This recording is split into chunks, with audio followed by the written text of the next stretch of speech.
shooting down in the woods. He wouldn't leave it even if he could. 'Cause life is good, yeah! Yes, coming to you from the hills of Middle Tennessee, the home of Alvin York, Dolly Parton, and some others like Aretha Franklin, Megan Fox. Whoa, speaking of Fox, huh? Morgan Freeman, Bill Belichick. Yeah, all those folks are from Tennessee. I looked that up about a year ago, I remember, and kept thinking, okay, I need to mention some other people besides my obsession with Alvin York and Dolly Parton, right? And I always forget. But anyway, there are lots of famous people from Tennessee, just like from your state, right? But anyway, here I am again in the cluttered reloading room. Yeah, it's cluttered. To chat with you again, or at least at you. Most of the clutter, though, is cool stuff. Let's put it that way. The thousands of rounds of ammo, brass, all that kind of stuff. That's good clutter. As I look around, there are things that have to do with shooting and reloading, and well, everything in here has to do with reloading and shooting, I guess. It's just that some of it needs to be straightened up as usual and put somewhere else. But anyway, I'm in the reloading room here at my office desk. This is my primary office, I guess you'd say. Well, other than my laptop table and laptop, right? That's where I spend a lot of time as well. But there and here, a couple of my favorite places, I'll have to say. And I thought I would talk about a couple of things, since there really are a few of you who are sick enough to listen to these. I've met you recently at some meet and greets at the NRA convention. There were several people telling me they listened to the radio shows, liked the radio show, and all that kind of thing. So I accuse them of being totally deranged and thank them for listening. But probably one of you, of course, right? Since you listened to the radio shows, at least you said you did. So here we go. What are we going to talk about? Well, I've got a few things. Been on the road and met some of you all. And what else am I going to talk about? I know what I was going to talk about: some guns and archery and the NRA convention and what have you. Speaking of gun, why don't we start with a gun? Guess what? I've got one here. Let's empty it. I bet a lot of you can tell what that is. Click. Oh, there I go, snapping a firearm again. Not supposed to do that. Not supposed to dry fire, right? Yeah, dry firing. That's another topic. Some firearms, it is not good to dry fire them. There's no doubt about that. 22s especially. But I tend to dry fire these babies, and been doing it for years, and will always do it. But what I have here is a 1911. Yes, at the shooting table. Now, it's nothing new. It's my Series 80, my blue one that you all have seen, the model 1991. And it's a pretty gun. The reason I have it out here, actually, is that I replaced the grips here a minute ago. Brought it out, replaced the grips. Some grips came in the mail today while I was out shipping some guns and different things, braving the storms. And I thought I'd put them on. These are, gosh, I can't remember the name. I have to go to Facebook and find it, hopefully find that message. But a fellow wrote me and offered to send me some of these, and I told him I looked at them, and I saw some that looked pretty cool, and say, oh yeah, I see some there I might want to put on my Series 80, at least try on there, and they'll probably show up in a video eventually. But it's up to you. And he sent them. I can't remember the names. Got a big star on it. I liked it. They look kind of ivory in the picture, and they have a star, I think, for Texas mainly, but it could stand for Tennessee as well. But in a way, could stand for anything. It's a good-looking star, but a badge of sorts, right? They're really not ivory or fake ivory, of course. They're actually wood. I've got to look up that message and see exactly what they're made of again. But they're really, really kind of neat. I like off-white grips on a blue gun. They just look good. And these look pretty good. I'll leave them on there a while. They feel all right, so it may stay on there. I don't know. But anyway, that's why I have the 1911 out here. And nice old gun. Well, it's not too old. Well, yeah, it is, isn't it? 1911. This, actually, I bought this one. I have to look up the date on it again. I keep records on all this. It probably about. Oh man, time slips away. I always shoot short on that. I always say, yeah, if it was 10 years or 11 or 6 years, and it's always more than that when I look it up, but it may be 15. I actually bought this gun at the Jolton Gun Shop, before I really knew anybody there, so years ago, maybe 12, 15 years ago, I don't know.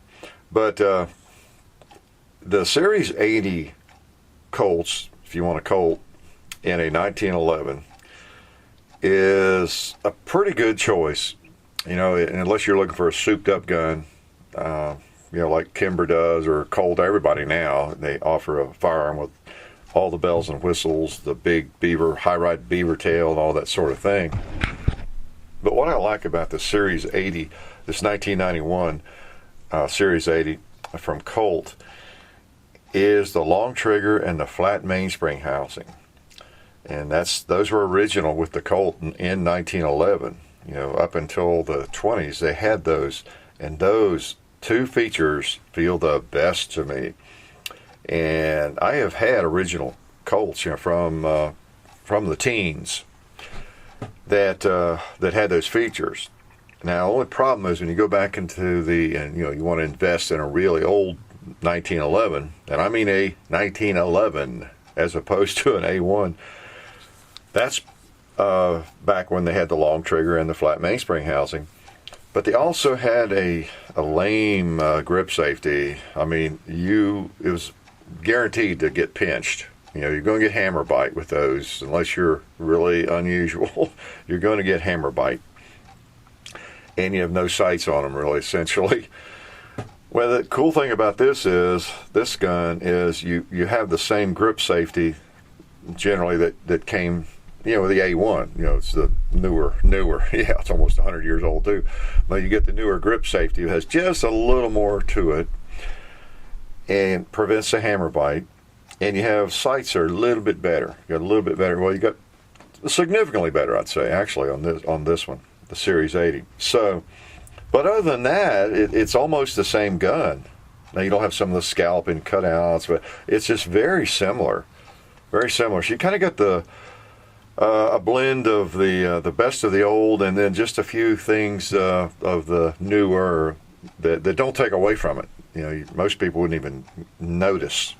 So anyway, it's basically, you get the look of an original 1911. I mean, you get the feel. You get almost an original 1911 in terms of the way it's made. It is a Colt, and you don't get the hammer bite. So you get the vertical serrations. The rear only, of course. If you've got a 1911 with serrations in the front of the slide, you're a long way from an original looking 1911, aren't you? Nothing wrong with it. I mean, if that's what you want, that's all part of the newer, modifications and things that you can do to one of these babies. But anyway, if you're looking for a 1911 and are perplexed with all the choices, of course, confused, and you want a nice one, but you're not interested in going to compete with it, maybe you just want a nice one that looks and is made pretty much like the originals. Not a bad choice. Series 80, 1991, model 1991 it's called, that Colt makes. They're, well, I don't know if they still make it.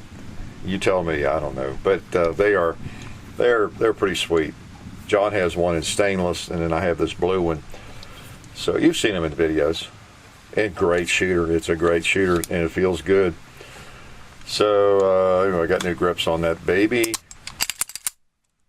Yeah, it's all right. So many nice guns. Don't know which one to shoot. Don't know which one to carry.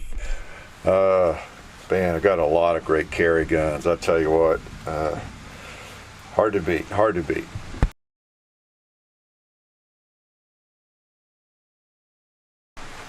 The other weapon I have out here.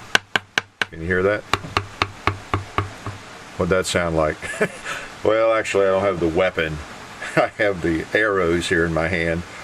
I have my arrows out because I'm going to go back in and get my bow and take a couple of shots before, if I can. You can probably hear the rain.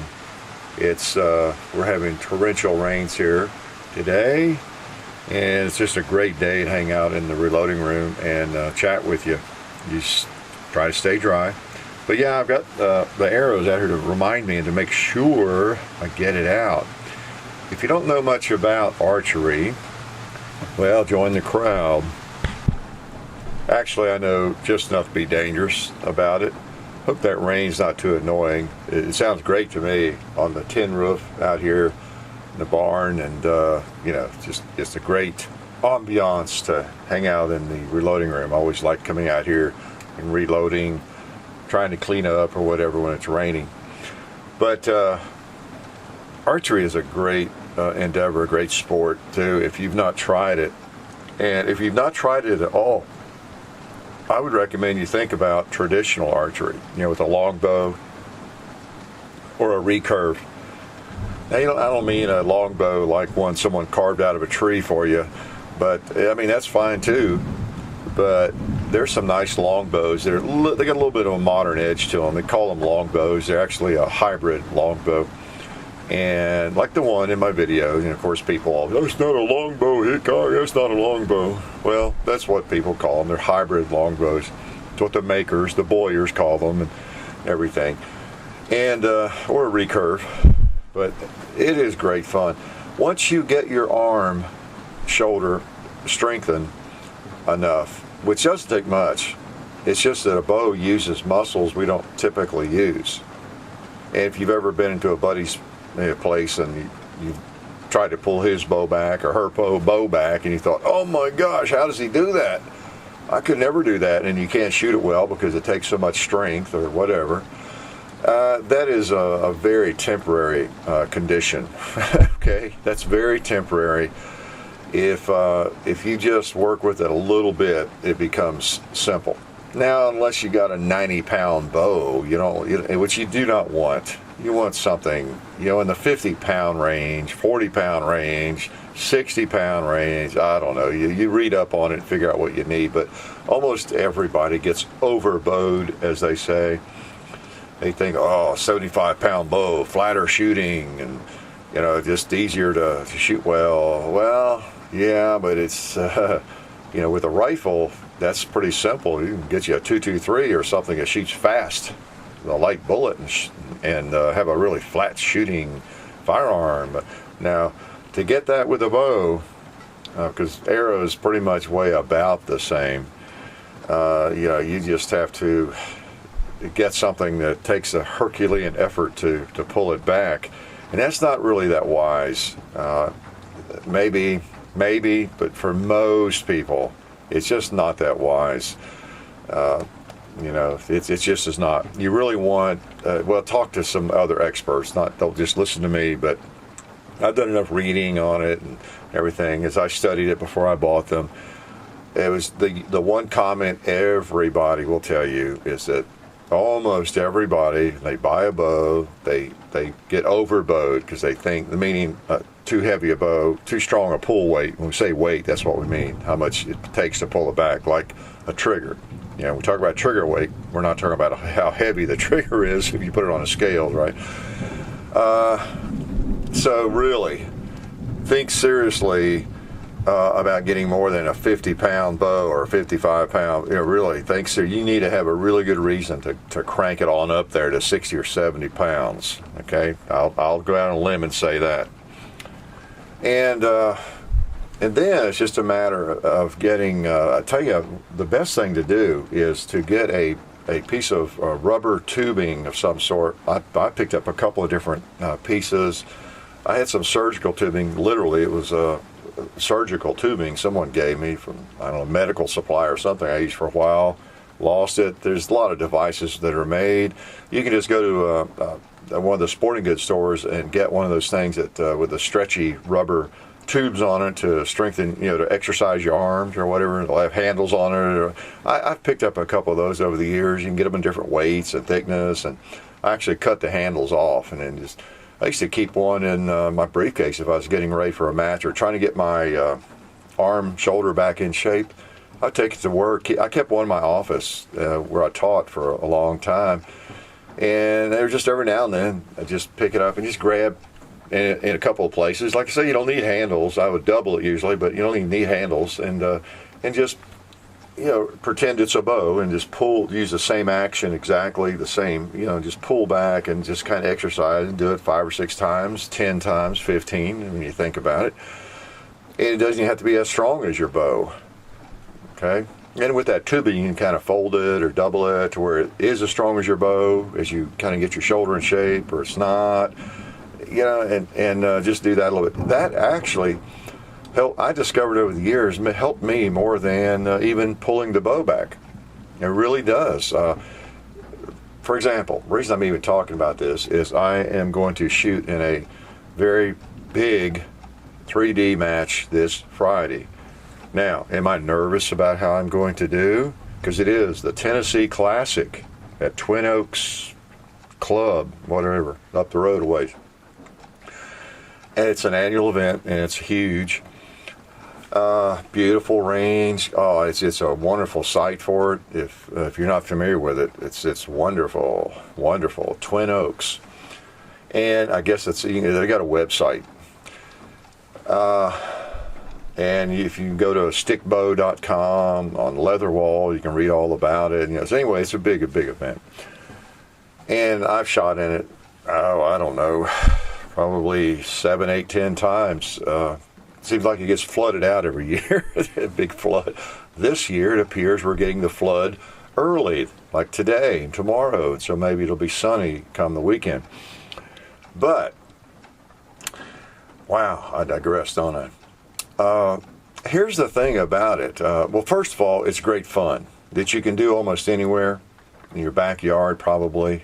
It's not quite as scary to the neighbors as it is to pull an AR-15 out in your backyard. It's definitely not as noisy, right?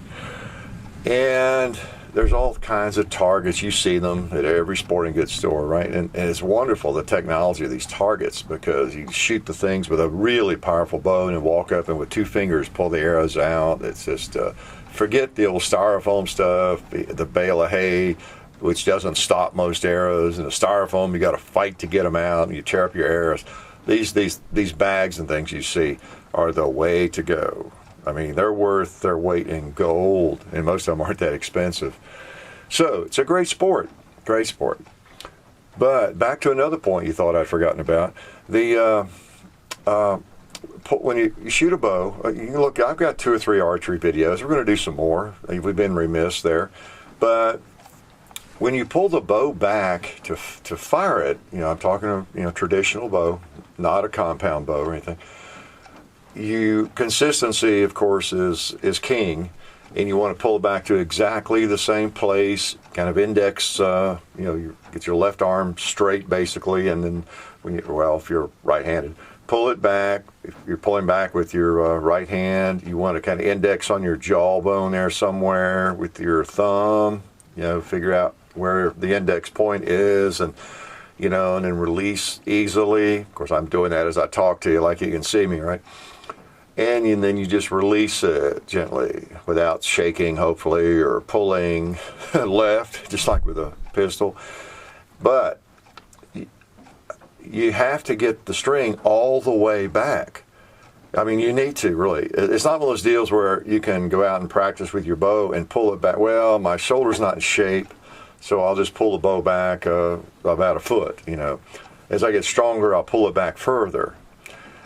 I mean, you could do that, but that's really not advisable for very long at all.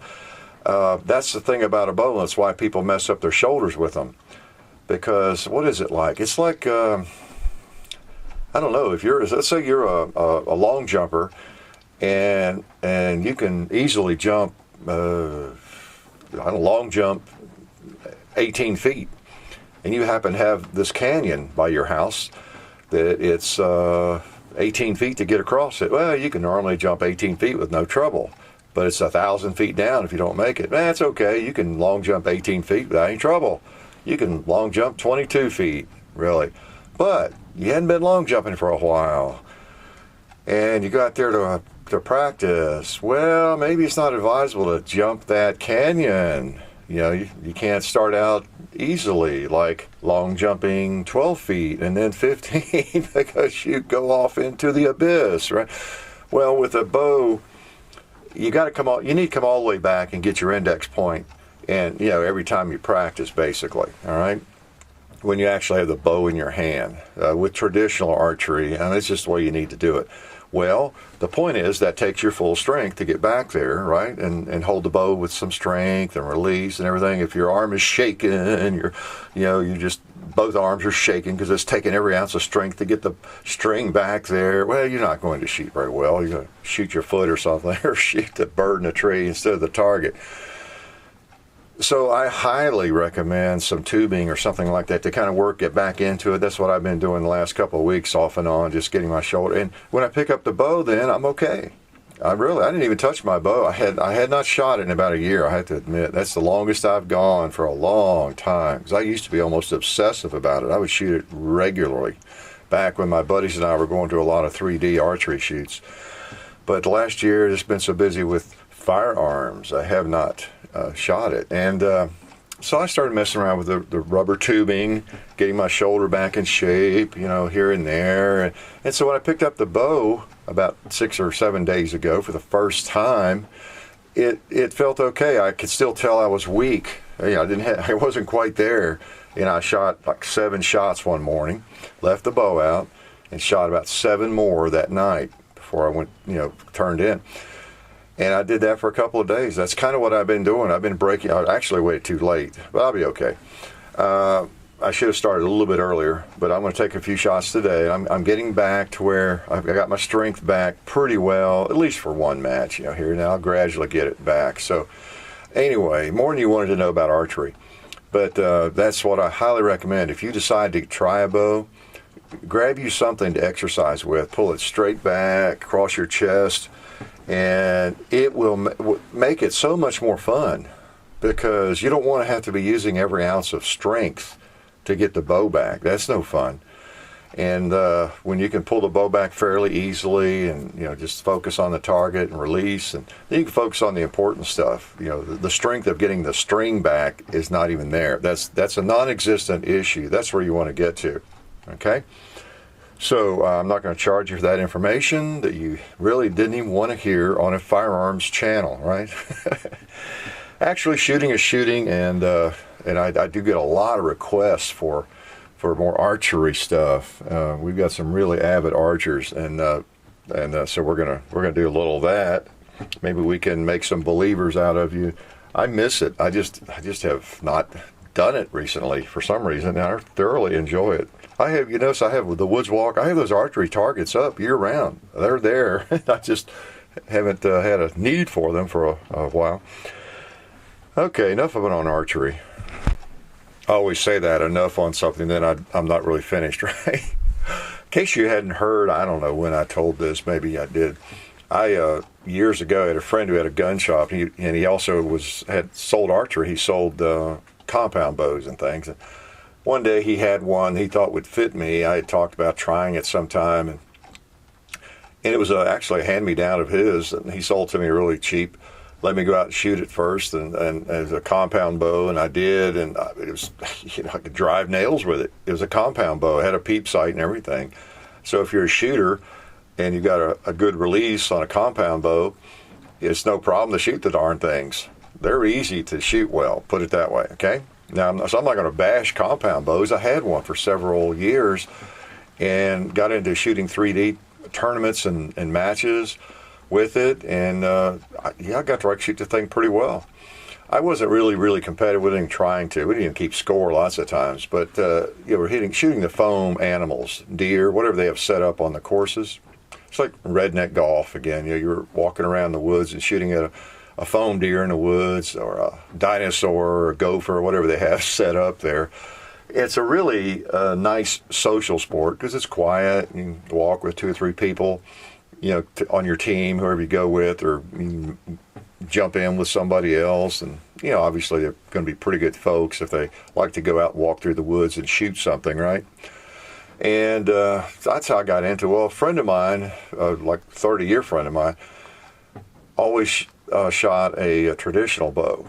He would go with us, and he was pretty good with it. And I was always impressed, but I never could seem to do too well. And I tried. It was so hard to pull back. The compound bows are easier to pull, and I don't know. But then after a while, one time, I might try that sometime. I bought one of his old bows. Got to messing around with it from very close, really close. I started out just really less than across the room because I didn't want to miss the target. You don't want to miss those archery targets, put it that way. As you're learning, you stand right up on it, whatever it takes to hit the target, because you ruin and break your arrows if you don't.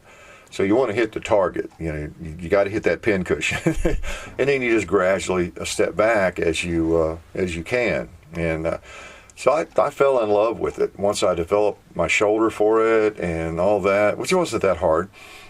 Although that bow was really too powerful, it was too heavy for me. I mastered it okay, but it was too heavy. When I bought my own, the next one, I got one lighter, and I enjoy it a lot more. And I'm no weakling. It's just way more fun with about a 50-pound bow or 45-pound. Well, for one thing, if I buy a 50-pound bow, that's more like a 65-pound bow, because of my pull length, if you think about it. So just, judge accordingly, but you really don't want much more in a 50-pound bow. And then, so I shot, once I got my hummingbird bow, I went to a big match, and Ben Graham was there with his beautiful bows from, hummingbird bows. He makes them. He's out of North Carolina. Oh, does it? Well, you see them. Look at the video. They're gorgeous, just gorgeous, and shoot great, feel great in the hand. So I was really sold on those. I was at a match where you could actually try them. They have vendors set up. Ben Graham was there, hummingbird bows. You can actually grab a bow and go out to a range outside the tent and try the bows before you buy them. So can't beat that, can you? So that's how I got into that. And so I'm not a traditional snob, that looks down his nose at compound bows necessarily. I had one. That's how I got started. And I just moved to the old ways, and thoroughly enjoy it. No going back. I won't be buying a compound bow. I prefer the traditional. And it's very, very doable. So get your arm in shape and try it. Get you a cheap one, but try it out.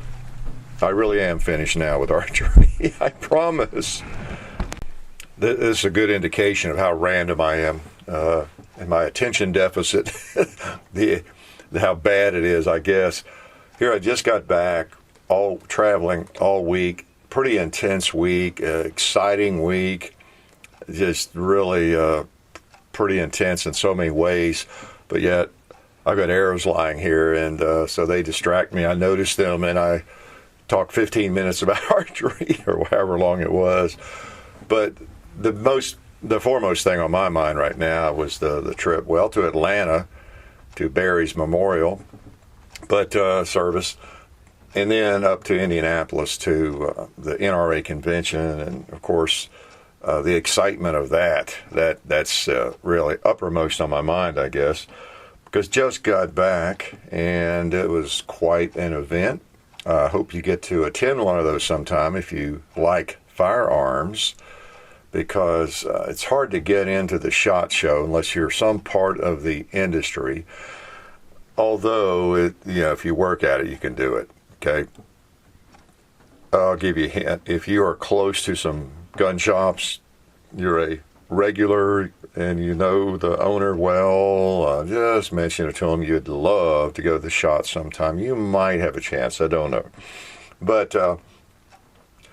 the NRA convention is cool because that's, anybody can go to the NRA convention and wander around the exhibits. And boy, there are a lot of exhibits, and it's all your favorite firearms, right? And everybody's there.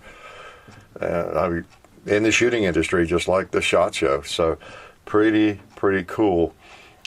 And I posted a pic. I'll post a few more pictures. Again, we don't do a lot of videos at things like that, but we are just busy seeing stuff there and meeting people and the meet and greets. So that occupied a lot of our time, just meeting you all at the NRA convention, which was quite a few of you.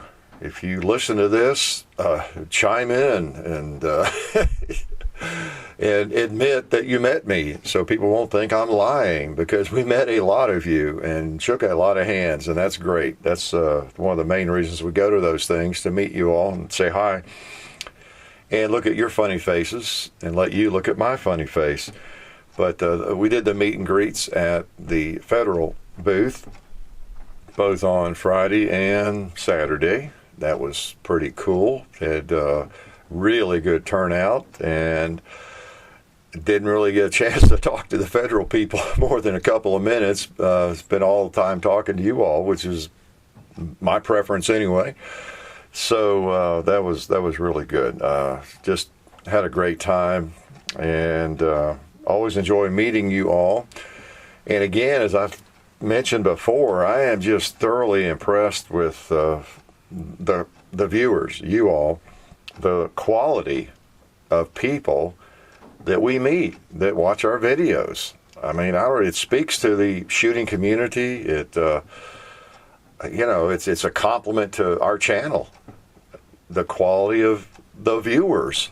I'm not sure how else to say it, but and the wide range, everybody from 5 and 6 year olds up to old guys like me and older that enjoy the videos. So, I mean, it's just women, more and more women I see at these things. And I was almost taken aback I told John or somebody that sometimes I'm looking around, okay, where's Plankster? Where's 10 Outdoors 9? They're putting this lady up to this or something.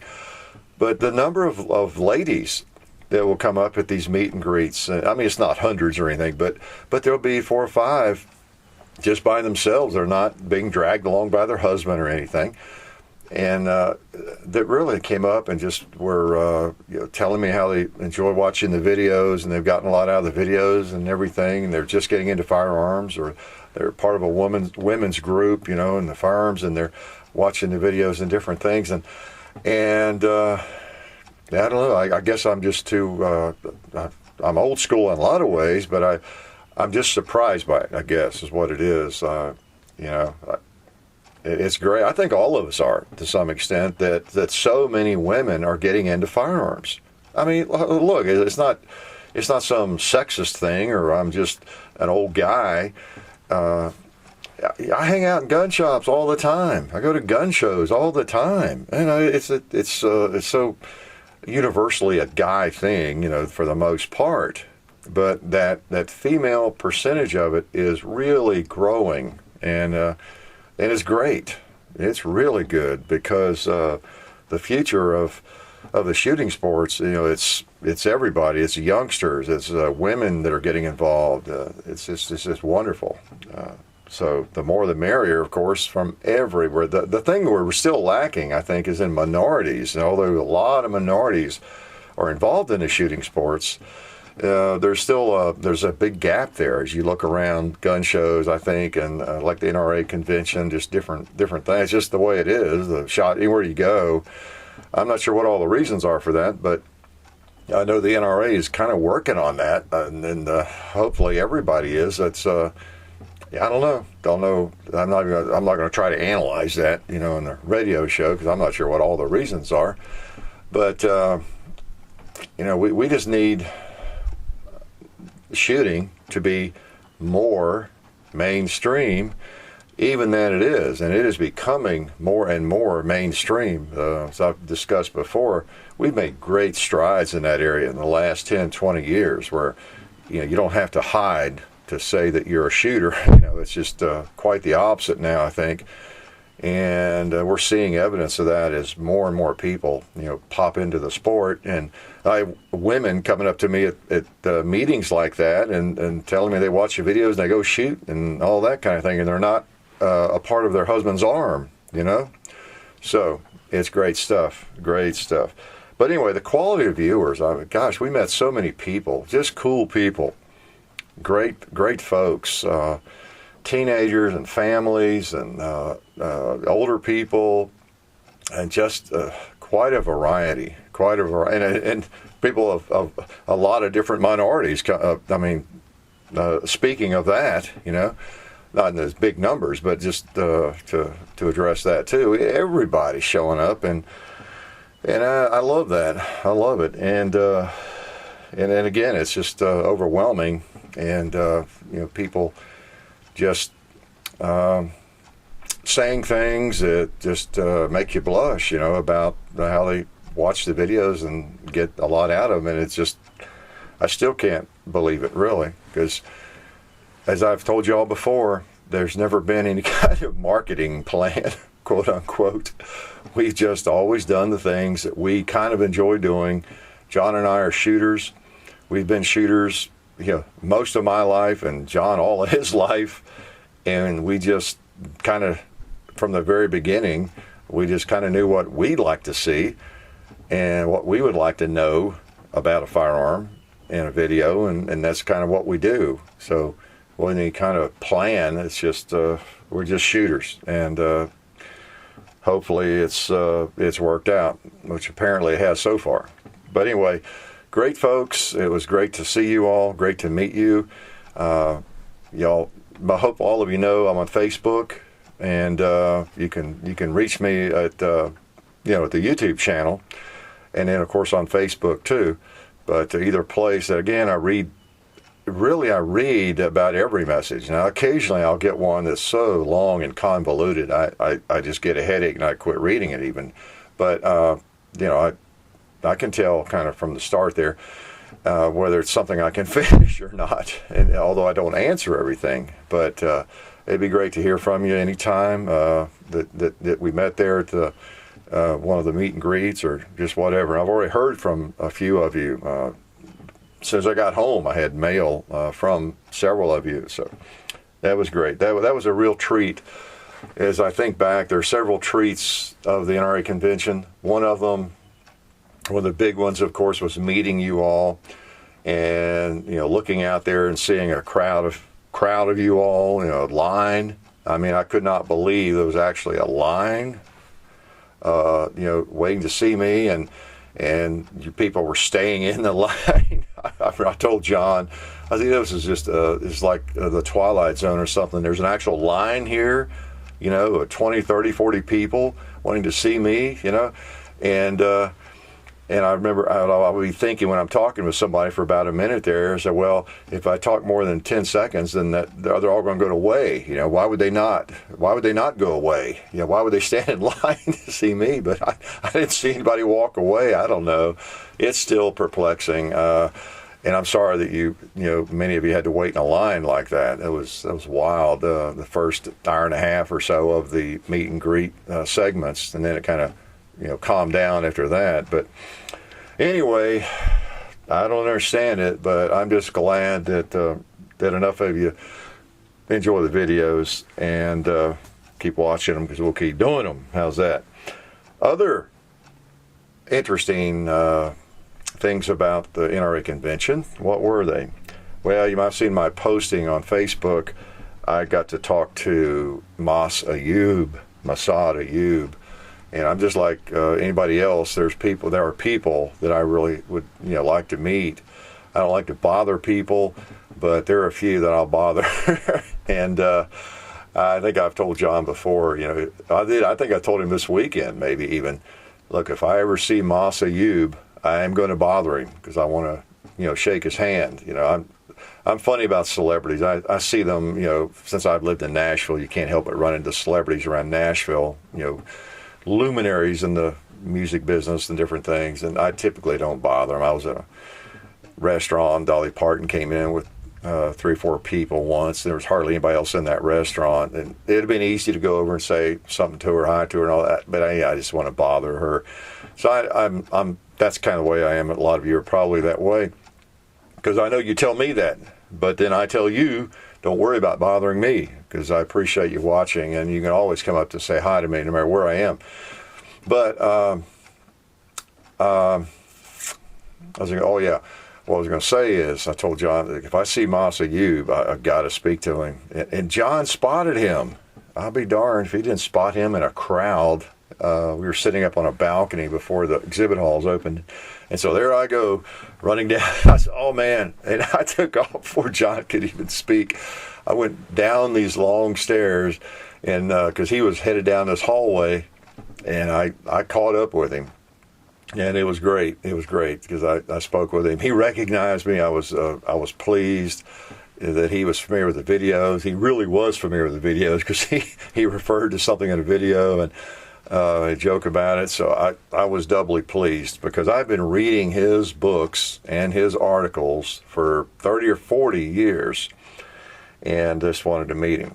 I know he's not everybody's cup of tea. There's some people think he's a little arrogant, but he's just a really bright guy, unlike me. And he has written so many books and articles. I don't know how he does it.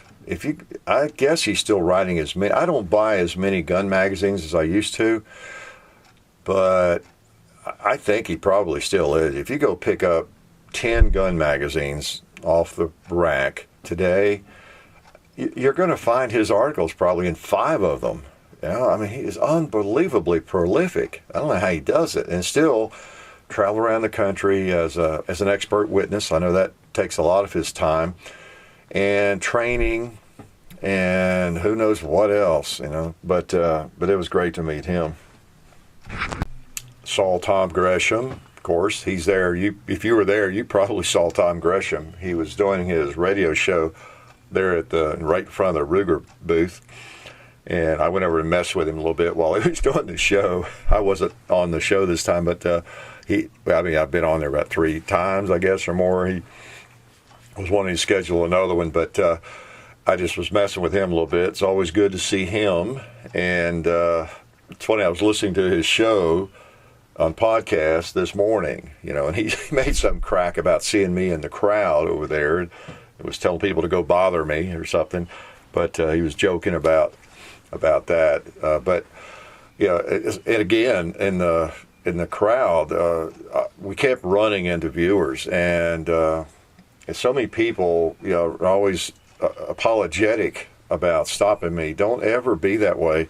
I don't care if it takes me an hour to get across that aisle. It doesn't matter. One the main reasons we get out in those places is to meet you guys, and that's just the way it is. The only time that I am around a lot of people that might recognize me, or things like that, gun shows or the NRA convention or Knob Creek, things like that, I don't care how long it takes or how many people want to say hi, to get a picture, whatever it is. It's that takes priority as far as I'm concerned. Okay, just not like being a real celebrity. When if you're Alan Jackson or somebody, and you can't go to Walmart without the same kind of reaction or something. It's not a real celebrity like that, or Ermy or something. It's only at primarily at shooting events like that I'm going to be recognized that much. I mean, it happens other places, or at least a person here and there. I was just coming back from Nashville, stopped at a market to gas up, and a guy asked me, "Oh, are you that guy on YouTube?" I mean, that happens, but it's like I might go for 3 days, just prowling around Nashville doing different things if I'm not in a gun shop or something, and nobody knows who the heck I am, So, so events like that, you'd better speak up. Don't ever hesitate. That's one of the reasons we go to those things, to meet you all, because we are real appreciative of the support y'all give us. And as I see it around the internet, and and of course viewing the videos and everything, that's why we keep doing this. Oh, of course, I forget. I did post another picture on Facebook, right, of a celebrity I met. Don't you dare tell my wife. No, you saw that. I ran into Heather LaCroix. Actually, John spotted her too. I'm so bad walking around. John's the one that's supposed to be ADD. I think I am. But he will see people and see things. I don't ever see them. It's so funny. There's so-and-so. Oh, there's so-and-so. Oh, really? I guess I'm busy looking at firearms. That's my excuse. I'm looking at the booths and that sort of thing. And but any number of times at those events, oh, there was so-and-so. Maybe the YouTuber walks by, or somebody I'm supposed to know, and I just didn't even see them. Hopefully they don't think I'm rude. I'm just not seeing them. I don't know, I'm looking at other stuff. I'm up here at 6 a.m. Well, so is he. So I don't know why he spots everybody and I don't. Maybe he's looking at the people. He's probably scoping all the hot chicks while I'm looking at the guns, right?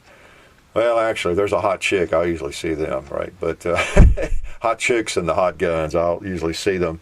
So I didn't see Heather. I don't know why. I should have spotted her, right? But yeah, she's a great gal. If some of you may not know who I'm talking about. They've got a channel, she and Jeff, and I know when we first started the YouTube stuff, they had one of the biggest channels, and they've done a lot of stuff. Had been on shows, and they do fishing and shooting and everything. But just great folks, and it was great to run into them finally after all these years.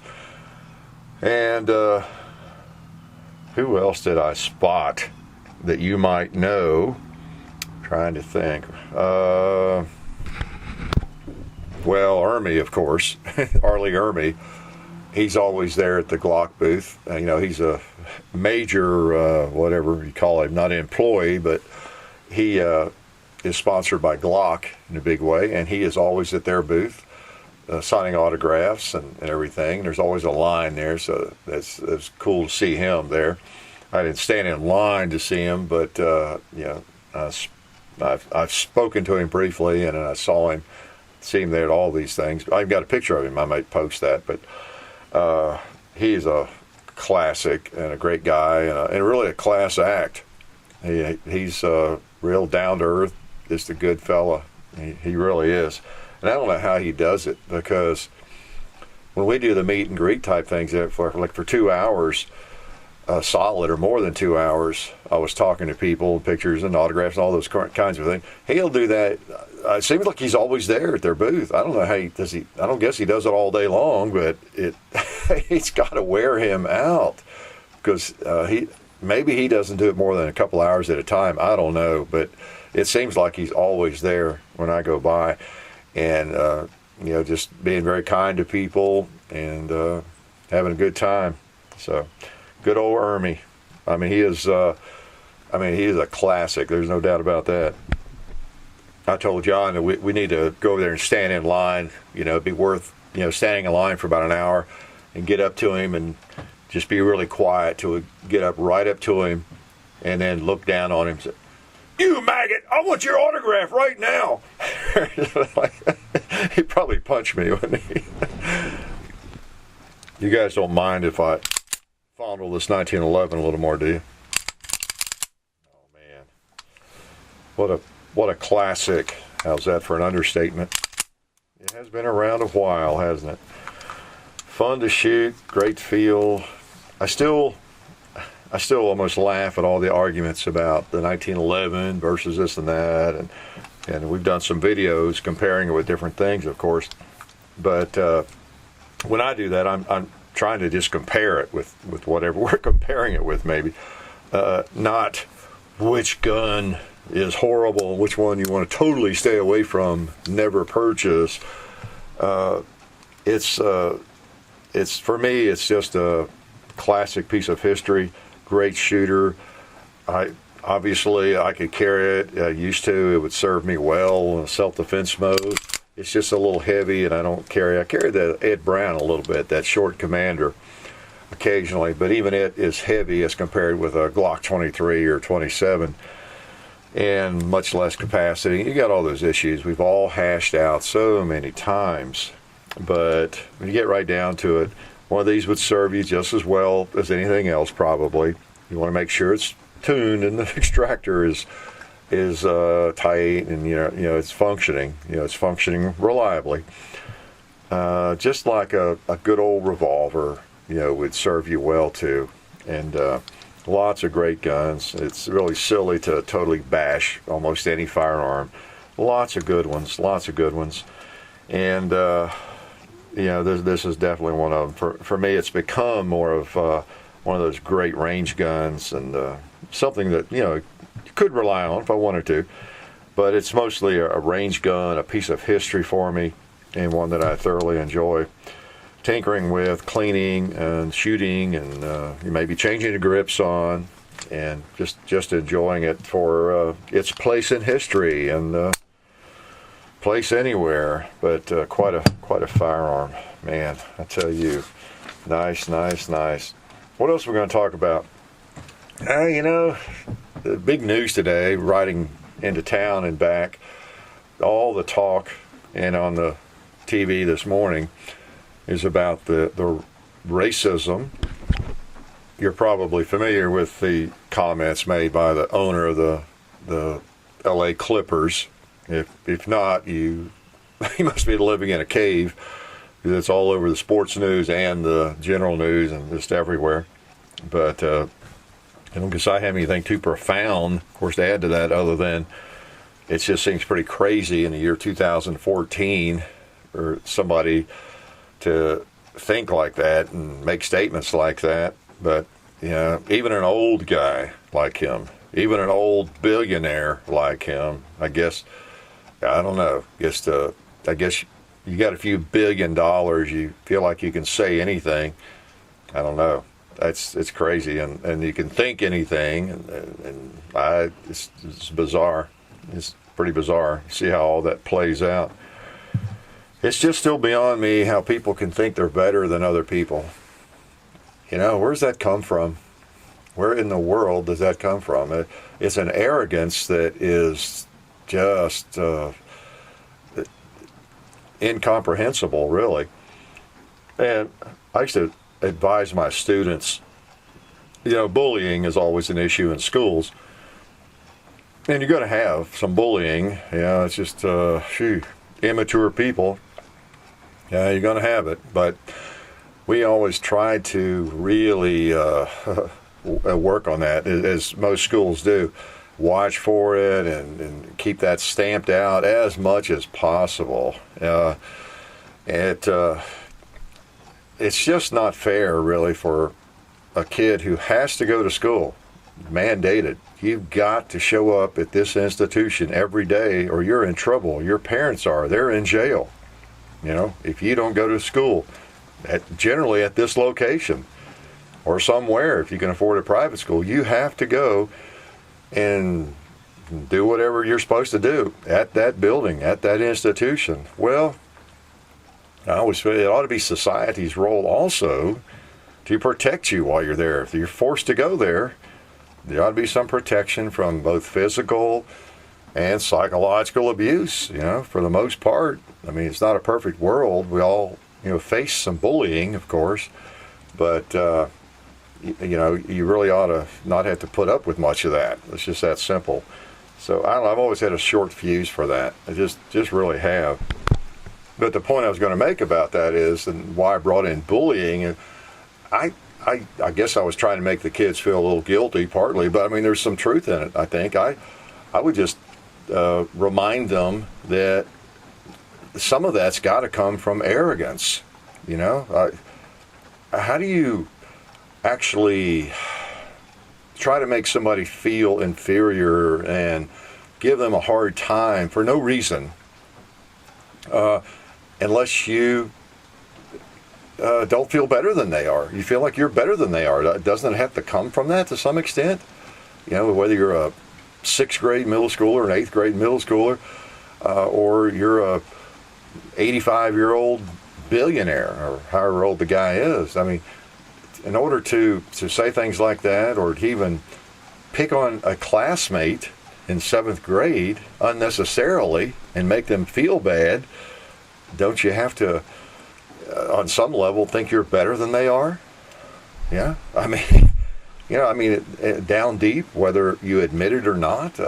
So that was kind of the approach I used. I don't know if that made any sense, but I would just remind them that none of us is better than anybody else, and I'm no better than you, and you're no better than I am, and Bill's no better than Martha. And everybody agree with that? Yeah, of course. Nobody wants to admit they think they're better than somebody, But yet, it comes out when you're bullying or making racist comments or whatever kinds of comments. I don't know. So bigotry is bigotry, whether it's based on race or anything else. And another pet peeve of mine is, most people wouldn't think of making a racist remark. I'm too sophisticated for that. I have black friends, or I have white friends, or whatever it might be, but they'll not hesitate maybe to make some comment about someone being a redneck because they live in the woods, like me.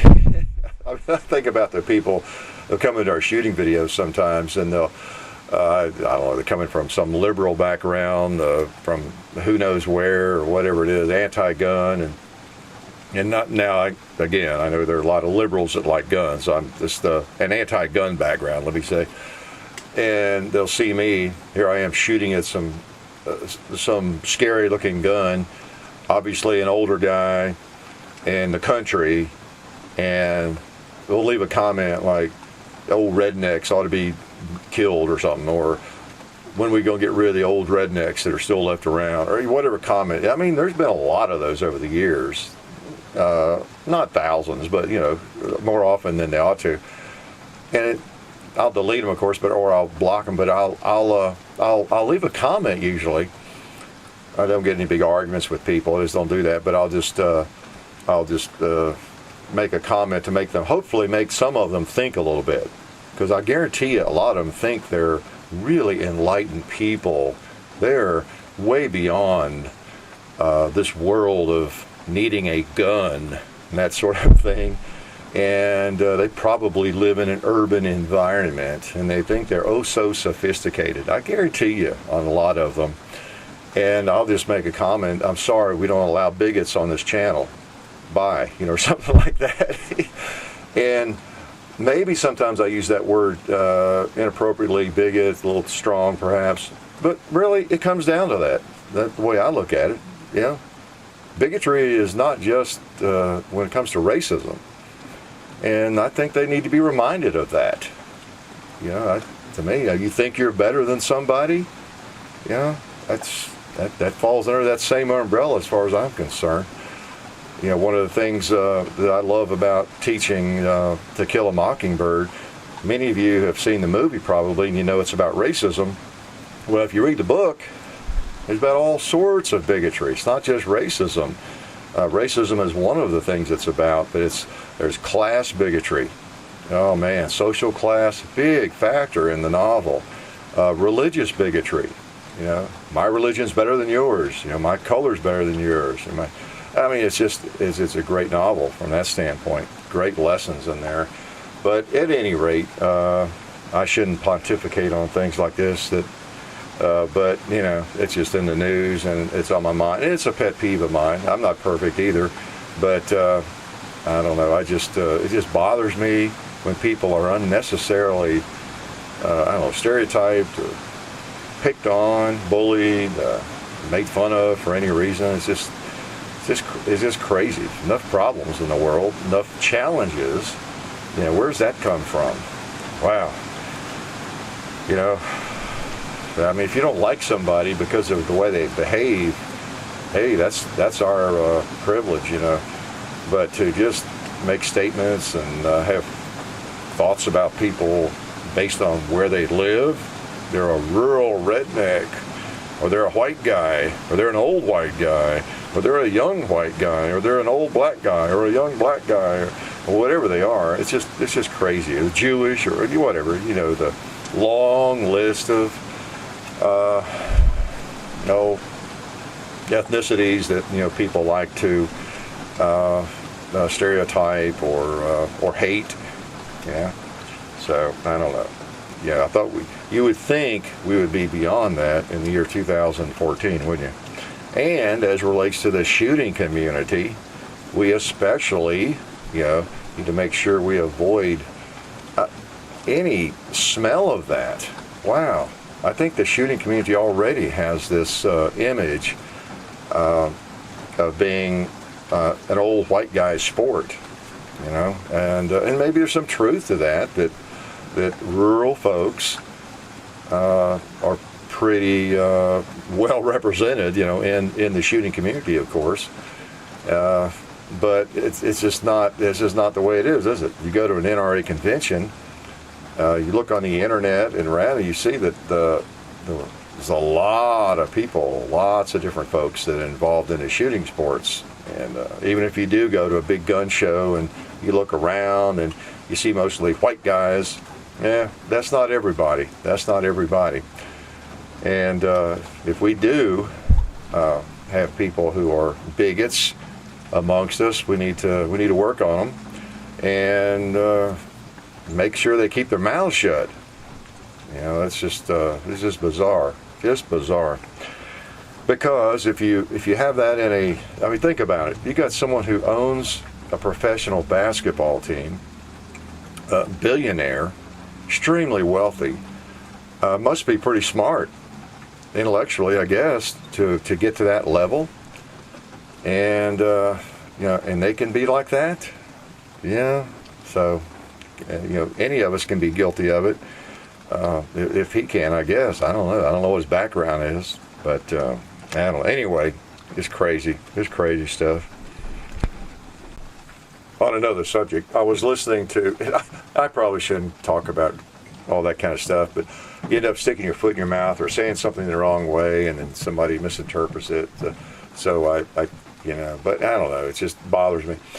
But anyway, another thing that came to my mind recently, yesterday, I guess, or today maybe, I was listening to some more talk radio. And I've been a talk show kind of fan for a long time, just at least listen to it. And as I've mentioned before, I'm really not a sports nut at all. I've talked about that. Go back, listen to some radio shows. And but I keep up with sports just enough to, at least basketball, football, enough to know what teams are doing well maybe, and when the NCAA tournament comes around, maybe I know a little bit about it, but not too much. And then the NBA playoffs, and when they come around, I know maybe a little bit about who's doing well and who's not. And then I'll watch some of the playoff games and kind of get involved in that a little bit. At least a couple of my favorite teams, maybe. I'll watch that and some of the games. And so I don't know what you call it. I'm not an avid sports fan, but just into it enough and enjoy it at some level. But I'll listen to some of the local sports talk occasionally when I'm in the car.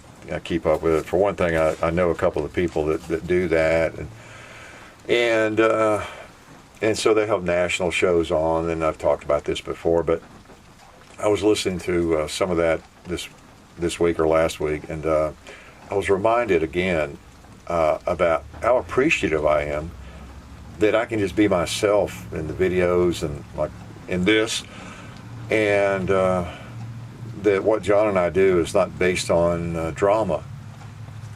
That you all are not looking for drama, dramatic effects, and like reality shows do, and like a lot of the talk is on the radio. And I know you all have heard it, but it was actually a really top-rated show. I think it's that Mike and Mike in the Morning. I have caught pieces of that, and those guys are great. Obviously, they're probably one of the highest-rated shows. I don't know if that's ESPN or another Fox Sport or what that's on. I've caught a few. I can't listen to it very long though. It's just I mean, those guys, they're just talking so fast, and they're just, I just want to say, hey guys, relax and have a discussion about something. We have a talk show here in the Nashville area with George Plaster and some guys, and Willie Donick. They've been around here for a long time, and they get really good ratings, but they just talk about sports and what's going on. They don't go crazy. They're not into this dramatic persona kind of thing. It just is so funny to me. Yeah.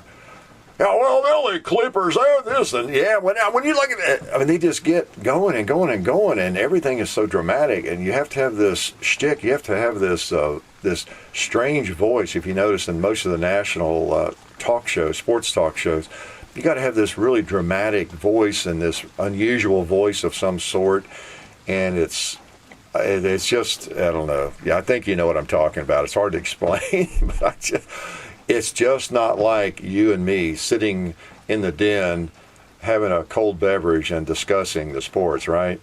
It's but I guess that's what it takes to get attention, or to get a lot of people to listen. Whew. Thankfully, that's not necessary with what John and I do, because we're not too dramatic, as you've noticed, in the videos, or just any time we're doing something that you're going to see or listen to. Maybe we'd have a bigger audience if I could put more into it, and I could really put that really beautiful inflection on certain words and get your attention at the right time so you would listen to me. I'll have to work on that. We'll see what we can do about that. I'll develop a talk show persona. Get your attention. You won't be able to go to sleep. I won't have people writing me and say, oh, I enjoy your radio shows, so relaxing. I can just go to sleep listening to them. Then I'll quit getting messages like that. Oh, boy. But I'm reminded as I listen to that, man, I am so glad that, well, of course, I wouldn't do that anyway, that our viewers, listeners, just appreciate what we do for the content. Wow. It's a compliment to you guys, really, that you don't need that. And maybe you'd like it, I guess, but you don't need it. And thank you for not needing it, because I ain't got it. By the way, I'll post a picture that Such took at a dinner up in Indianapolis. There were several of us went out to dinner one night, and actually, there were several people there. I don't even know who their names were, to tell you the truth, but there were several people and friends of some people and different things. But the folks you might know them all.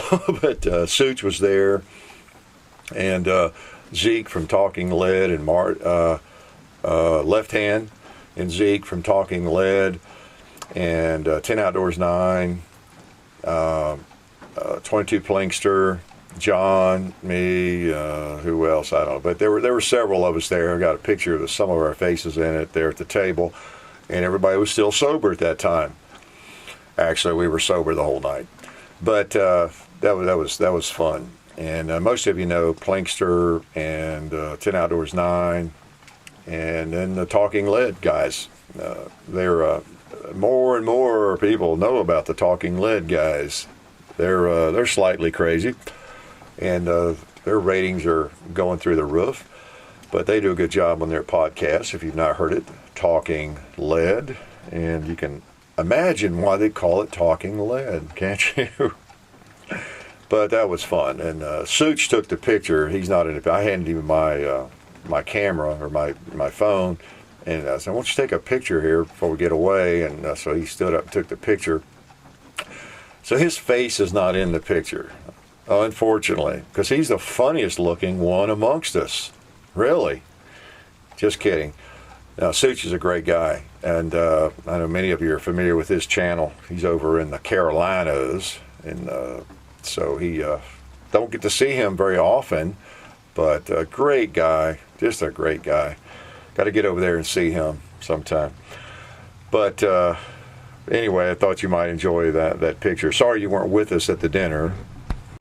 I have to confess, too, at the NRA convention, I mean, I know I made the joke on that picture with Heather LaCroix and myself, that something about how once I saw her, I had trouble getting around to see all the guns or something. Of course, that was a joke. we just hung out with Heather and Jeff for a little bit, a couple of different times, but I really didn't get to look at firearms as much as I normally do and would like to. We did spend a lot of time at the federal booth meeting you all, and involved in that sort of thing, and really meeting you guys all over the convention and talking to you. As I said before, that's the main reason, one of the main reasons we go to those things. So that is great. That's a highlight. It used to be, I guess, it wasn't as crowded, and it was me, people recognize my ugly face, and I could just prowl through the booths and spend hours, three different booths, just looking at all the guns and things. It's harder to do. It's crowded and everything, and I spend a lot of time talking to viewers, and which it's fine. I can find the guns on the websites. It's not a big deal. But it seemed like on Saturday, when we finally had some time to do that, it was just so crowded. It's just hard to get to a wall of guns or whatever. And so I really did not. I don't have a lot of cool information to report on exciting guns that I fondled, to tell you the truth. I really didn't. And what did I? I really didn't. It was, but I thoroughly enjoyed the convention. So I don't know. I guess I was aware of most of them. Most of the new guns are introduced at the SHOT Show, and I pretty well know what's out there that I'm interested in, and there's always dozens and dozens that I'm not aware of. Of course, you might be interested in, but I mean that's kind of a daily thing, getting reminded by you all and everybody else what's out there and what we might like to look at and all that. But did not get to fondle as many firearms as I normally like to. But lots of things there that were very interesting. Holsters, knives, and all that stuff I like to look at. Little cowboy holsters. Wanted to spend more time at some of the, El Paso Saddlery was there, a classic Western holster maker and all that. It was kind of hard to get to that booth because they had a couple of booth babes that were out of this world. Seriously, not just saying that. Yeah, man. And of course, that means there's a line of guys in the way, right? So, it's interesting, these conventions like this, they hire these girls, young ladies, to get people into the booth. It's just, it's funny. Some of them seem fairly knowledgeable, actually, but then some are just there to, hand out flyers and to greet, customers, so to speak. And of course, they look like, they're models, and so it's an interesting event. And I'm not going to complain about hot models being at the booths. Don't get me wrong, because nothing wrong with that, the American way. But just holsters, knives, you name it, just all sorts of things that get your attention, and that you find yourself checking out. Maybe more so than just the newest offering from SIG or whatever it might be, and difficult to get into the booth sometime. But I do highly recommend you try to get into the booth and get yourself to one of these so you can have that experience. It's going to be in Nashville, in fact, next year. So that's good. We won't have to travel. I'm sure John and I will be there every day, and for probably the entire day, all 3 days.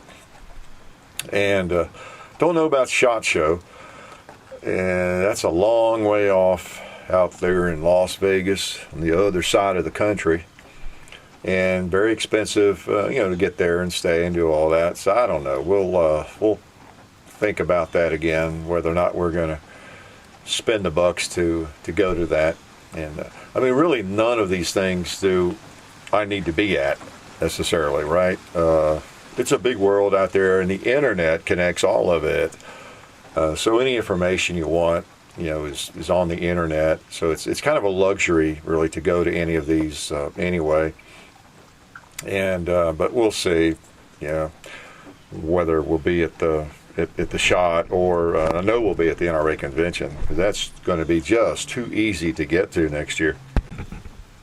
Reminder that we will be at Whitaker Guns on June the 7th. Of course, got some time between now and then on that one, but it's while I'm thinking about it. And sometime in July, we'll be over Pigeon Forge, Gatlinburg area. And that gun shop, if you haven't seen my posting, that is going to be a Bud's gun shop, going in there behind the Smoky Mountain Knife Works. It's Bud's Gun Shop and Range, I think it's going to be called. And it's in that building there, for those who have been to that little area there, behind the Smoky Mountain Knife Works. You've got the Coleman store. I'm sure you noticed. If you've been there, you've probably been through the Coleman store. It's that building. It's one end of that, or some of their remodeling, or putting it in right there in that building. So that will again be sometime in July. In fact, I talked with them today, and as far as they know, it still looks like July. They get things up and running, and it'll be up and running before we do the meet and greet. I don't know. The thing may be open sometime in, I don't know, May or June. But as far as the grand opening, when we do that meet and greet there, it'll be a little bit later, sometime in July, sometime probably after the 4th, that kind of thing.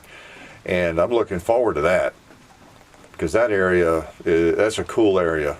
It's busy in the summer, but with the tourists and everything. But I like going over there, and that is one. Even at the busiest times, when the traffic is at gridlock and everything else there, Pigeon Forge and Gatlinburg, you can generally get off the interstate and get down to the Smoky Mountain Knife Works, before you get into that, because it's not very far off the interstate. It's when you get further into Pigeon Forge that you end up with gridlock. I mean, it can really be busy in there in the summertime. Wow, that is the Smoky Mountains and all that. It's I think it's the most visited park in the country. It's right in the crossroads of the east, the southeast. And it literally is. I believe the Smoky Mountains National Park is the most visited park. Doesn't mean it's the best park, but it is the most visited. I know that used to be the stat. I guess it still is. And thankfully, you can get to that cool knife shop without getting in too much of the craziness. And then now Bud's Gun Shop and Range will be there, so that'll be neat. That's pretty cool. I am looking forward to that. Plan a little vacation over there to tie in with that, maybe. I can wander around the Smoky Mountain Knife Works, for hours almost, and have bought a few knives there. Complete collections of everything in that place. It's amazing. And not just new knives. They have old case knives, for collectors, and every Spyderco's ever made. I mean, you name the knife brand, they've got it. So that's always a neat place to go.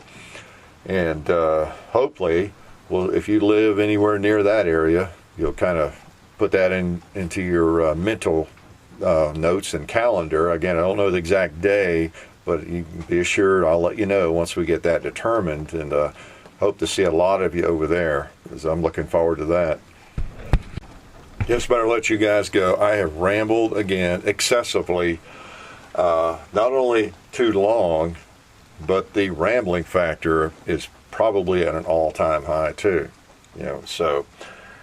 But again, that's what I do best. Just talk about whatever's on my mind, and relaxed format where I don't have to appear too intelligent. I can't do that, but I don't even have to try to. That's the beauty of it. I don't even have to make the attempt, and you can tell pretty clearly that I don't. Do not make an attempt, do I? But again, I enjoy just chatting with you, knowing that enough of you hear this to make it worthwhile, and there are enough of you that have a loose brain. You're just a little bit deranged, just not quite right in the head, and you actually are willing to listen. And again, great convention. It was great to see you all that were there. It was great not to see you all that were not there. Just kidding.